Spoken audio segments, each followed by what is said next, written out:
All right, I think we're ready to begin. Good evening. Good evening. We're extremely happy to be here. We're very excited about this presentation. We've looked forward to this for several months. As your superintendent said, we've been here so much they almost know us by first name when we come in, and we appreciate the superintendent and his staff working with us to receive all the information, everything we've ever asked for, and trying to look at efficiencies that we received it in a timely, accurate manner. Earlier today, as the superintendent indicated, we had individual meetings with board members to talk about our findings, and we had specific recommendations for staffing efficiencies. Since that information is confidential, we will not spend any time tonight discussing specific personnel recommendations. I want to introduce the staff with me, the different partners. Ricky Lopes to my right, CPA, former associate superintendent of a district of 50,000 plus students. Ricky, long-term school finance officer. Also got Kathy Eisenhower in the purple. She's a CPA, former associate superintendent for finance and operations. Immediately to my left is Dr. Denise Morton, who is a chief academic officer of a large district. She also has been an exceptional children's director, has a background. She also teaches doctoral students at the University of North Carolina at Chapel Hill. Also with me this evening is Kate Williams, who is a former communications director at the North Carolina Department of Public Instruction. That's where I met Kay. Our backgrounds crossed back then, and we've been colleagues ever since then. Kay was also a district public information officer in Durham Public Schools. In addition to the group that we have this evening, we also have several consultants that work with our firm. One of them is Ron Allen. He did the insert and all the documentation and so forth for the study on risk management. And we have Dr. Judith Ray, who worked with us on the IT proposal that will be talking with you. We've got a great group that worked on this particular engagement. Some of you know that this is our second engagement. Mr. Kirkendall had us in earlier. We started an engagement. It was much more limited in scope back in 2014. We gave our report in January of 15, and here we are 2 years later. Back with a much more in-depth study. The timing of the operational study could not be at a better time with the change in superintendent coming on board, taking a fresh look as he talked about, and we've worked in over 70 school boards, and every superintendent that we work with is interested in looking at operations and squeezing dollars out to put in classroom settings. That's where the action takes place. We talk about student learning, and there are no students in the superintendent's office. We know that. They're out in the schools, and the central service element of servicing the individual schools is where the action takes place. This district is a really fine school district. Everybody associated with it has pride in the school district. We've seen that. The old adage about it takes a community to raise a child, and we've seen that here, that everybody seems to be focused on child-centered learning.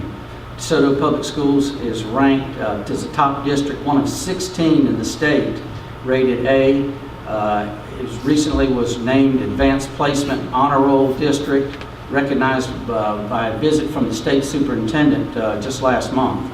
So many good things are going on in this district. The new superintendent, shortly after he took office, we've been extremely impressed with Mr. Usselton and working with him on the initiative, everything that we've brought up. He's been very receptive to that.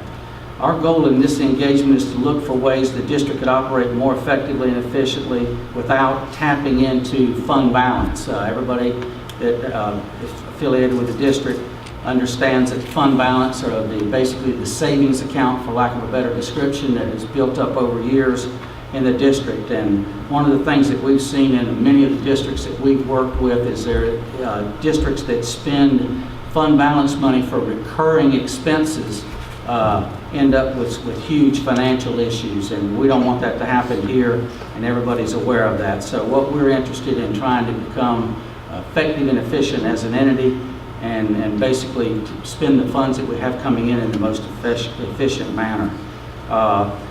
One of the things in looking over all the detailed report that you have a copy of, it's very significant to note that DeSoto County Schools is ranked 90th in the state in per student local property tax expenditures per student. To be this high ranking and be 90th is a pretty awesome experience, and it lets the taxpayers know that they're receiving extreme value for the dollars that are being spent within the school district. We appreciate the opportunity to come in as an outside entity. We're all long-term career educators. We've worked in K-12 education our entire careers in various capacities, and what we've seen in this district is very impressive. Along some of those themes that we've looked at, important items, maintain high academics is huge. Everybody wants us to stay in A district. A theme also, doing more with less. Everybody agrees that doing more with less is what we're after. Study every position. The superintendent's already cut $1.1 million that he mentioned in his comments earlier. Continue to be transparent to stakeholders. The board and the superintendent all talked about being good steward of public funds. That's very important, as we all know. Discontinuing layering programs. Basically what we're looking at in this particular theme is looking at whenever things are developed as far as new issues or aspects of the district that are looked at for improvement, is that we basically look within the existing staff to handle the operations that we have, and not look at adding additional staff and adding layers upon layers. Prepare for growth. This is a theme that everybody has talked about as we've interviewed staff. With the Interstate 269 coming through the area, there's going to continue to be growth here. And we've talked about today with the board members the old adage about if you build them, they will come. And this is an awesome school district. And you can tell by the growth you're having here is just drawing exponentially new students into the district. All right. Briefly regarding our study, we interviewed over 50 staff members. We took in-depth notes. We followed up with emails, phone calls. Sometimes I think we wore Stacy out. We're trying to get financial information from her and many of the other team members. So it's been an awesome experience for us. Okay, this time I'm going to call on Mr. Lopes to cover a few of the slides that we have, and you'll be hearing back.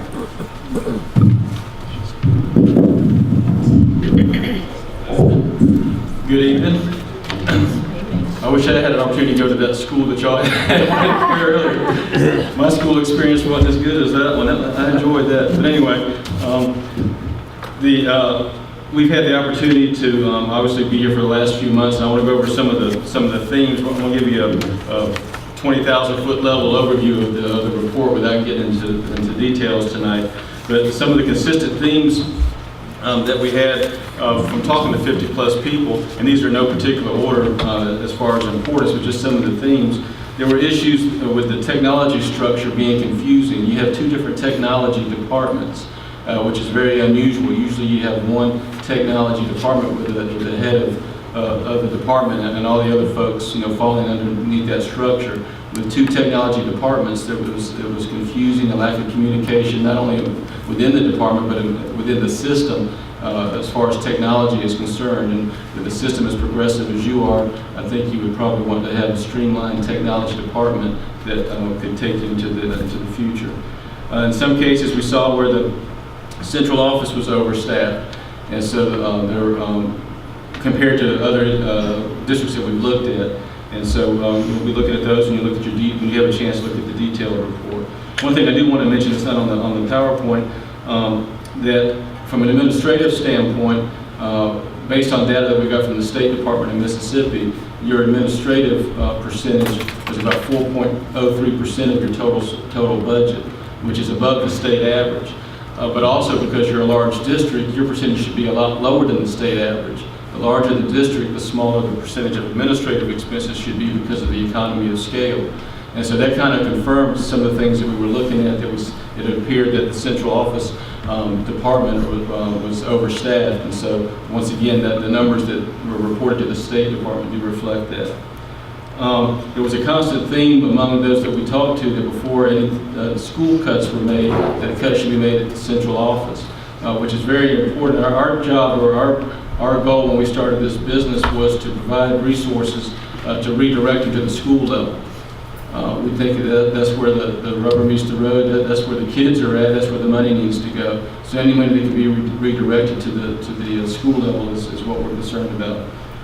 Manual processes must be updated. There were some situations we found where there were still, handwritten paper processes as opposed to using technology that can make things more efficient and prevent duplication of effort.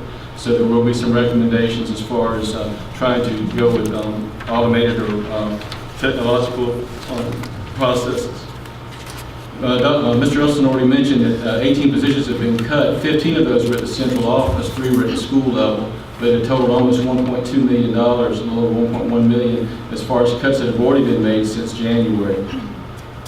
Our report was broken down into 3 components, one being people, one being programs, the other being processes.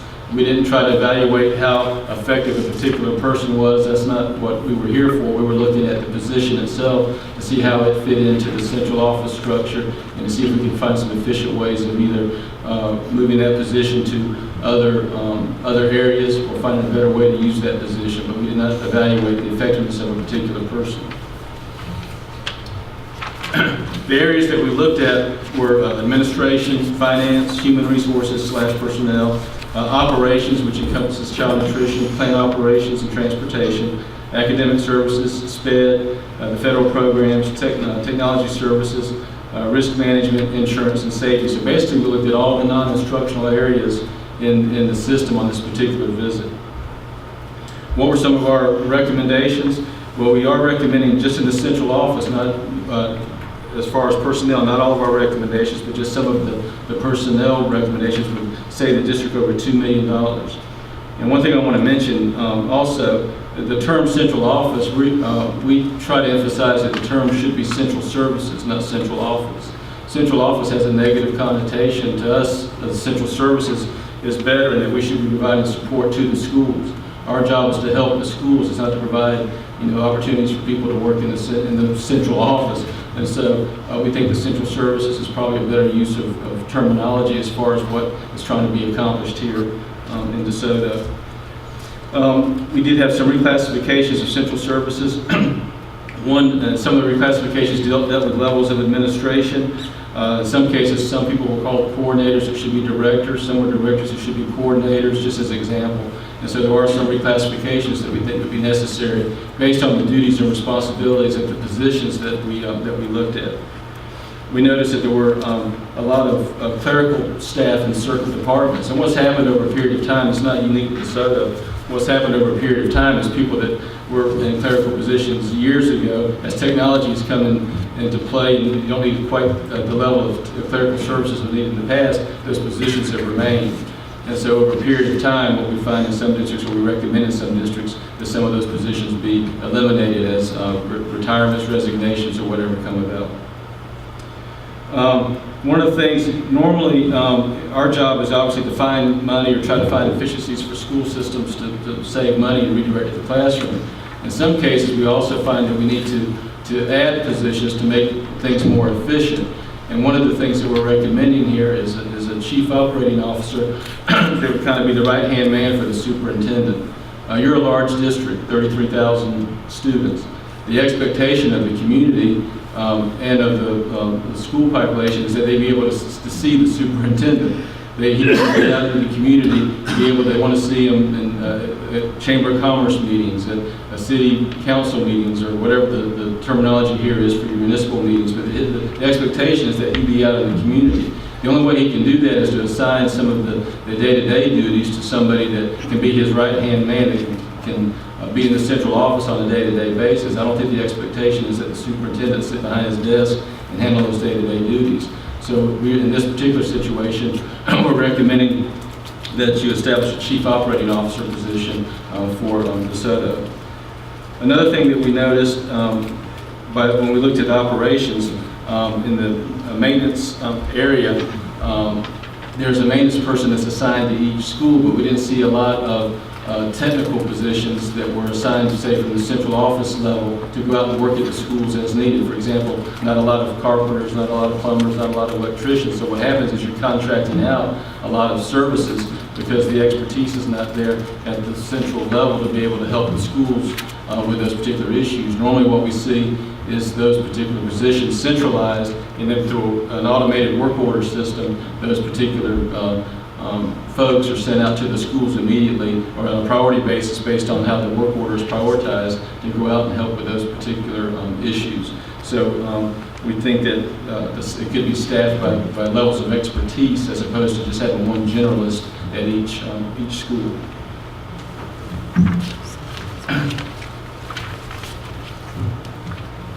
One of the things we also looked at was consolidating departments. Sometimes it was just a matter of semantics. Other times it was a case of responsibilities and job duties.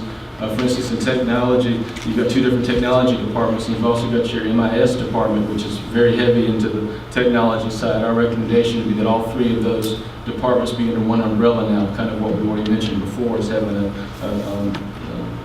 director of technology that would oversee all those areas. Human resources and personnel, even though they're all under one person right now, they're kind of two separate departments. Normally what we see is a human resources department, and all those functions fall under that one person. And so once again, we think that should be consolidated.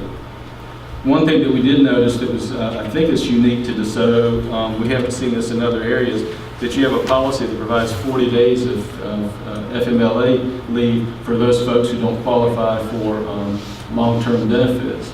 I'm not sure how much that's costing you and how many times that's been utilized, but I don't know if the 40 was an arbitrary number, if it was related to a specific position or what, but that is far and above what the federal regulations call for as far as that FMLA for part-time employees.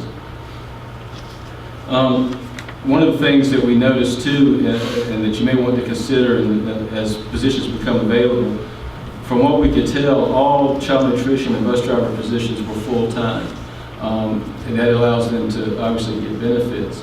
It may be helpful in the future as some of those positions become available. There are folks who only want to work part-time. I know in our particular districts where we work, we would get those folks that maybe had retired in one career and they want to drive a bus just to stay busy, or they want to work 3 or 4 hours, 2 or 3 hours a day, and they don't want to work full-time and get benefits. Yes. Just to clarify, just so I can make sure you were saying that the way I said it. You said as those positions become available, not that we need to move people. Oh, right. Part-time, but just as positions do, we rehire someone, Yes. look at the possibility of a part-time person. Yes. Yeah, we're not recommending that anything be changed as far as what you're doing now. Yeah. Just as it becomes available over a period of time, you could save some dollars. Oh, yeah. I just want to clarify that. Thank Yes, you. thank you. Yes. Because the benefits that you're paying in some cases is probably as much or more than the salaries when you add it all together for the hospitalization and so forth. But there is a portion of the population that just wants to work just to stay busy. They're not really interested in necessarily the benefits because they've already done that, been there, done that. Yeah, but thank you for clarifying that. Obviously, we've already seen the motto for the DeSoto schools tonight with Horn Lake Intermediate School, but that motto, we're here to serve our schools and our community, which is true. And once again, the central office or central services exist to serve the schools. Every dollar that you save that you give back to the classroom is a dollar that goes to making a child successful. And so I think our jobs are to try to provide those dollars so that you as a board and as a superintendent can direct those dollars back to the schools wherever your priorities are. We don't dictate what those are, but if you have X amount of dollars that you can save from these recommendations, then you can decide where they're going. One of the things that also that in some cases we noticed that there could be some help or some assistance in training some central office folks in how to work with employees out at the schools as well as employees just within the central office. In other words, communication within the system. Once again, we're a service organization. And one of the things we try to stress in our careers to our people is that even if we disagree with the person that we're talking to on the phone, you treat them respectfully and tactfully. When you hang up the phone, you can vent all you want, but when you're talking to them on the phone, you treat them with the respect that you wish to be treated with. And once again, we can agree to disagree, but there's a right way to do that. So we think that in some situations it may be helpful to have some customer training on how to deal with the public and how to deal with fellow employees on a day-to-day basis. Another thing that we think could be worked on or improved, is being done to some extent, is what we call position control. And it's a combination of things. It's just summarized as position control. What we like to see is whatever the positions are budgeted, those same number of positions are what we start off with in the HR department. And through an automated process, all those positions are assigned a position number.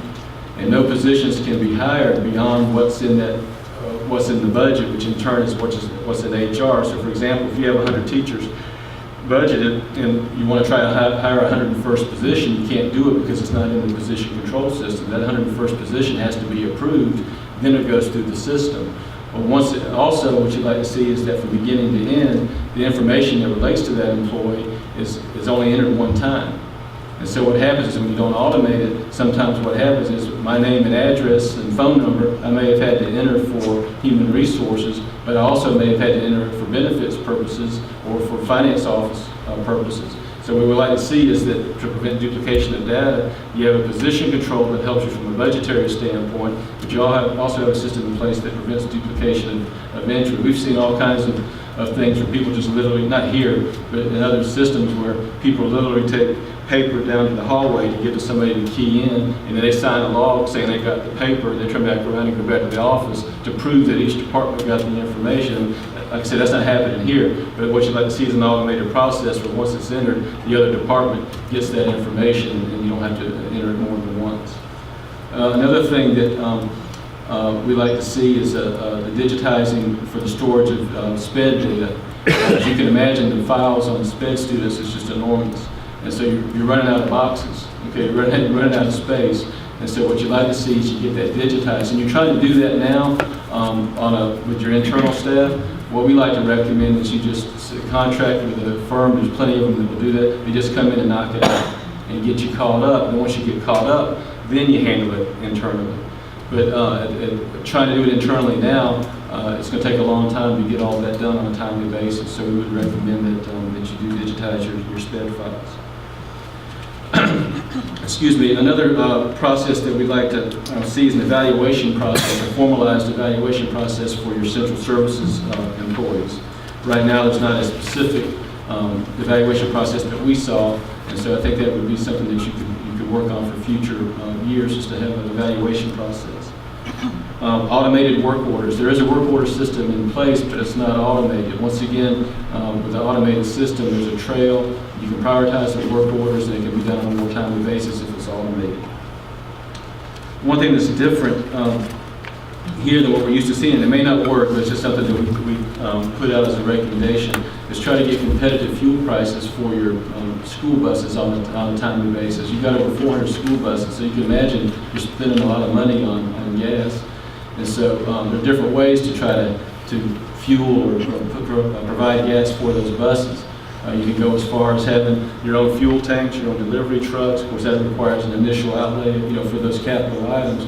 But you could also put it out for bid with particular companies that have gas facilities in the area that they have to bid on every quarter, every 6 months or whatever, and so that you're getting a better price than just going to any gas station or whatever to get the gas now. But putting it out for bid on a regular basis keeps everybody honest and could give you better prices. But once again, that may not work in your particular situation because, like I said, transportation is handled a little bit differently here than what we're used to seeing.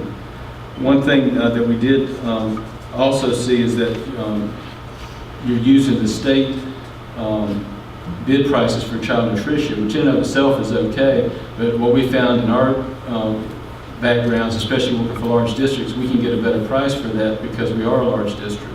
What happens is when you do it use the state level prices, you're subsidizing all the other districts that aren't your size, because it's more expensive to send milk to a small school system from a delivery standpoint than it is to send it to a district with 33,000 students. They're in a confined county. And so what we'd like to see is maybe do your own bidding to see if it's worth going through that process and saving money for your child nutrition program. Or philosophically, if you think you should just still be using the state prices, that's fine. But I think a district this size, you can save money by doing your own bidding. Another thing that a couple of things that we think you could get additional funds for. We did notice that you were not applying for Medicaid reimbursement for some of your SPED services. You have a certain population that's receiving services from SPED that are eligible for Medicaid, and there is a reimbursement process that can be used through providing information to your state Medicaid office to get reimbursed. And just as an example, in the district I was in, with 50,000 students, we were getting over $1 million a year in reimbursement from Medicaid. So extrapolating that, in your district, you're probably looking at, conservatively maybe $400,000 or $500,000. But it does take a few minutes a week for the people that are providing the services to submit that data. And it's not done automatically. Somebody has to enter that. And there's companies that do that for you for the fee. And that's typically how it's done. You send the information to them, then they submit it to the State Department. And so by automating it, it takes a few minutes to enter that data on a weekly basis. But once again, that money's going back to SPED. And so by going back to SPED, it's really, they see a value in it because the money's going back to the department. By law, the money that comes back from Medicaid fee-for-service has to be used for SPED. In other words, you couldn't use it for just general purposes. But that's just money that could go back into your budget specifically, especially as we noticed your expenditures on SPED are increasing fairly rapidly. And so this would help to offset what you're having to provide locally for SPED. Another area that you could collect money from is the indirect cost for child nutrition. In the past, that has been done. The past couple of years, it hasn't been collected because they've been using the money for equipment and facility upgrades. But the indirect cost money is money that you're entitled to because it's a federal program. And as part of that federal program, you're providing the building and the utilities, the cleaning or whatever for the cafeteria operation. And so you're allowed to get what's called indirect costs back. And roughly it's around 10%, and just use that as a round number, 10% of the expenditures back to the school system. And so it's just a matter of, that's going to be done internally. It's not as complicated as the Medicaid reimbursement. So that's money that you could re-budget in following years for your budget. Another thing that we were recommending, it was unusual for us not to see pre-K in the Title I program. We're used to seeing some level of service for pre-K students, disadvantaged pre-K students in Title I. Once again, in my district, we had 35 pre-K classrooms. We're a whole lot bigger than you, but we had 35 classrooms with 16 kids a class that we were paying for out of Title I money. So it's something to consider. Once again, it's a recommendation, something that we think would help in the long run by getting those kids early education before they come into the kindergarten classroom. One thing that we also saw was that you have a policy in place now that allows children of teachers to attend some of the pre-K programs, and under the impression that was being subsidized by the EC program, but somehow it was being funded. And so, once again, that needs to be looked at to see if that can be sustained as your EC expenses go up. Is that an area that either the rates need to be raised for the cost of that program, or another funding mechanism like Title I to help pay some of those pre-K expenses? An area that we think could help you immediately is conduct the bidding process for property and casualty insurance as well as workers' comp. District your size, what we're used to seeing and what we're recommending is paying dividends for folks is to self-insure on workers' comp and also to put out your property and casualty insurance at least every 3 years.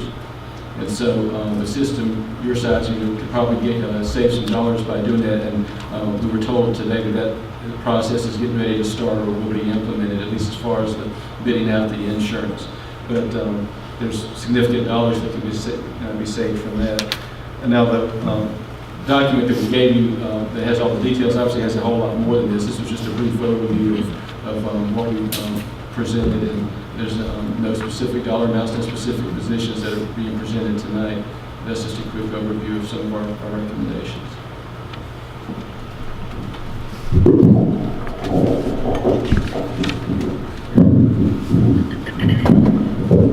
Good evening. I'm going to talk about some things we saw as we did our interviews through the academic services. I thank Mr. Spencer for the time he and Dr. Stewart spent with us. Let me talk first about teacher assistants. And we understand in Mississippi that the legislature you earn a teacher assistant for every kindergarten class over 21 students. So the state pays for those. The rest, if you decide to have teacher assistants, are picked up by the district, and that's the district cost. So in terms of one recommendation is we suggest that you review the allocation of teacher assistants in the schools now in terms of how many teacher assistants are to the pupils in K-4. And another recommendation would be to develop a formula. In the last district I worked in before I retired, we generated one teacher assistant for every 27 students or 29 students. So that way you can start looking at that, and over time, if you develop a formula, you can address that. That's not something that has to be suddenly, but with attrition and over time, as I said. One other thing, as we interviewed, we learned that the district does not do a district textbook selection. Rather, each school has their own recommendations and selections for what they can use. So one recommendation, and I'll just, one interview I had said that when the children, I said, well, what happens when the children move from school to school and the books are different? Well, they take their books with them, but they're different. So for consistency across, number one, just curriculum for children moving from school to school, which you do have that happening, is that the district develop a policy or a process for consistent textbook selection across the district. So teachers can talk the same talk, students can see the same thing rather than those schools are not. One other thing we saw was software purchases. Again, as site-based management, each school sort of decides what they want for software and purchase those. The district did different divisions like special ed, we call exceptional children in North Carolina. Special education might buy their own software, Title I, etc. So we think, again, there's an opportunity here to form a committee and do some consistency in selection of software versus buying all these one-off programs. And then have a committee that decides that for economies of scale, if nothing else, to make sure that you're getting the best bang for your buck. And one other thing I'd recommend is at the end of each year, you look at the usability for each of those software packages. If you see a software package is not being used, then you don't need to consider keeping it.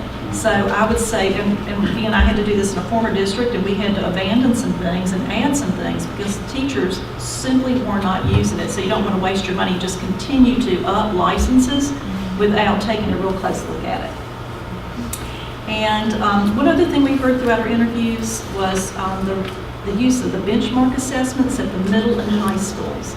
And those are given periodically to assess if children are learning the state standards like they should be.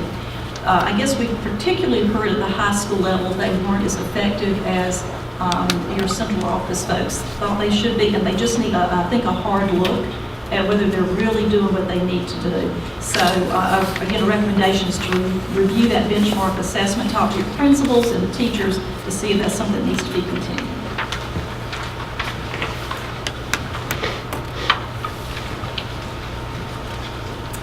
And the next two sort of go together, so let me start with developing a district framework for multi-tiered systems of support. I probably talked with Mr. Spencer and Dr. Stewart the most about this. Across the nation, there has been something that's happened that's called, it was first called response to instruction. And it was to see, once you taught children, how did they respond to that instruction? Did they learn it? Or if they didn't, then how did the school and the school personnel respond to that? And what did they do to change things so the children could be successful? So, as my understanding is that's the beginning discussions of that here in DeSoto, but there's not a consistent framework in place. And what multi-tiered systems of support mean? It's an integrated comprehensive framework, layered continuum of supports. We know that probably 80 to 90% of the kids can get what they need in a regular classroom, right? They learn it and they can move on. 5 to 10% don't get it the first time. And they need to be taught very specifically in the skills they missed. So then the principal or the school would have a framework where, well, they didn't get it in the regular classroom, what happens next? Do you do an intervention block? I've seen a lot of schools do that, and I think I've heard that in your schools. You have an intervention block, you pull those kids, and you teach those skills they didn't get. And then there's that last 1 to 5% of children, and they just don't get it despite your best efforts, and then they need to be taught in very intense, small groups of 1 to 3 or 1 to 4 and very specific interventions. And so when you put this framework in place, you methodically have that happening. You have the whatever they're going to get in the regular classroom, you have a block where they're going to get something if they didn't get it the first time, and then for those harder nuts to crack, and typically those are students with disabilities, they may or may not be, they might be your ELL students or English language learners, but you have some kind of intervention in place where they have an opportunity to be taught very intensely and within a very small group over a period of time. So that's how it feeds into the next one about examine interventionist and testing coordinator roles. If you put a robust multi-tier systems of support into place, you need to look at your interventionist in the schools now. I understand there are a number, there's one at every elementary and middle school. They spend some time with struggling learners, but a lot of their time is spending in testing coordination. So do you need to flip that? Those are the things you need to examine with those roles. Do they need to spend more time helping with that framework of multi-tiered systems of support? Do you need all the ones you have? Can they be shared among schools? So it's just examining those roles and determining if you do put what we refer to as MTSS into place, then how could those particular positions really help carry that out? Very good. We're moving along with our presentation. Let's switch over to long-term facilities study. The last one that was conducted by the district was 2004. As you know, everybody in the room knows the population projections for this area are for extreme growth. Basically, your bonds will be paid off between 18 and 2020, so I know there's going to be some work started on that, but facilities studies, when you target the areas where you want to have your new buildings and then remodels and so forth, that's not something that's done very quickly, so something that needs to be looked at. Most urgent needs, we've talked quite a bit about technology. I think we've kind of beat that quite a bit, but it was, again, the most recurring theme that we saw in all our interviews, especially from the principals out in the schools, concerned the aligning the resources with technology. As we all know, that's the way that the future as far as learning is concerned. Teacher compensation, Shelby County obviously is the biggest competition. There's $15,000 difference between average teacher pay of Shelby County and here. So that, you know, when you start looking at recruitment and retention of staff, that's a huge difference and obviously something that everybody's aware of.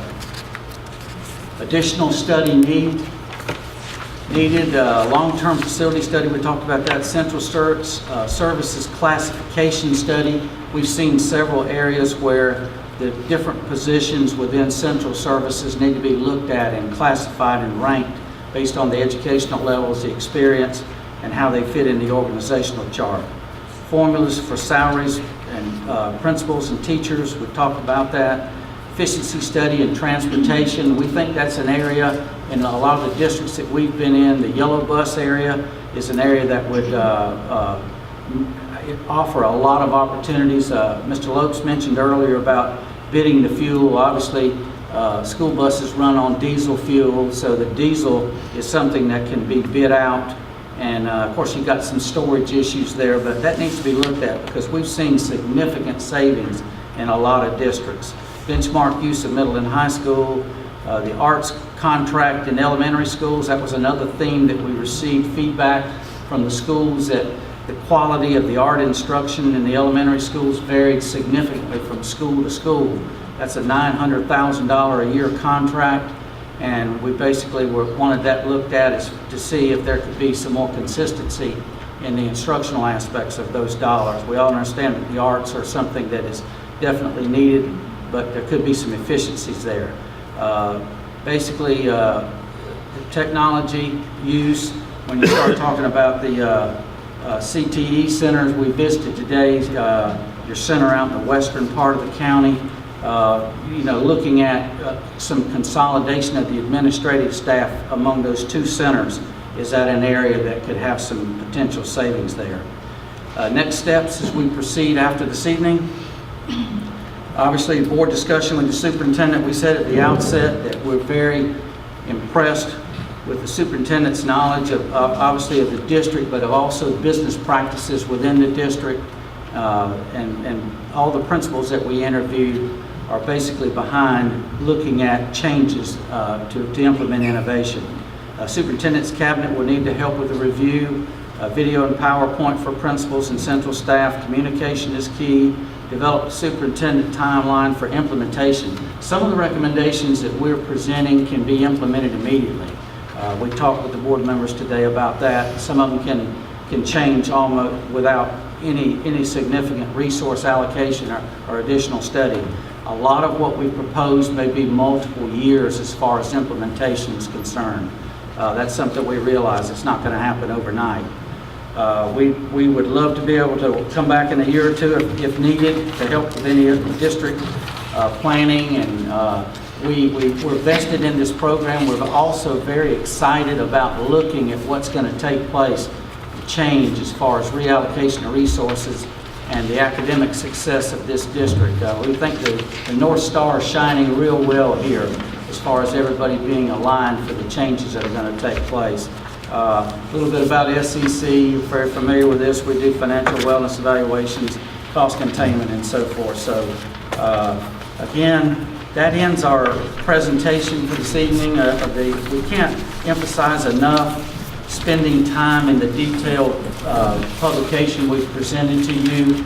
There's a wealth of information backing up our recommendations, websites to consider, and just several aspects of that we think will be very valuable time that you might spend. And even after we leave tonight, you have our contact information. We're very much interested in answering questions or providing additional discussion, analysis, whatever the board and superintendent or the administrative team would like for us to do. And we just thank you for allowing us to do the study. And at this time, we'll answer any questions anybody might have. We'll probably worn you out with our presentation. It wasn't as exciting as the other one, I'm sorry.